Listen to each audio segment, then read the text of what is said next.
ગઈકાલે મીડિયાના માધ્યમથી જાણવા મળ્યું કે ગોંડલમાં એક સભા મળી હતી ને ત્યાં ગણેશ દ્વારા જે પ્રહારો થયા છે કે સુરત શહેરમાં વિનુભાઈ સિંગાળાની પ્રતિમા જે ગોંડલમાં સ્થાપિત કરવાના હેતુસર મીટિંગ મળી હતી ને ત્યાર પછી એને પ્રશ્ન ઉભો થયો છે.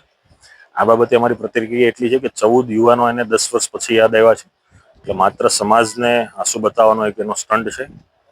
જેમણે વાત કરી છે કે ગોંડલમાં આવીને બતાવે તો આવનારા દિવસમાં ગોંડલમાં મજબૂતાઈથી જશું, એની જેમ 5-10 બોડીગાર્ડ વગર જઈશું અને જ્યાં એના સ્થળ છે, એની બેઠકો છે, જ્યાં પણ સભા કરે છે ત્યાં જ જશું અને મજબૂતાઈથી અમે સમાજની વાતો કરીશું.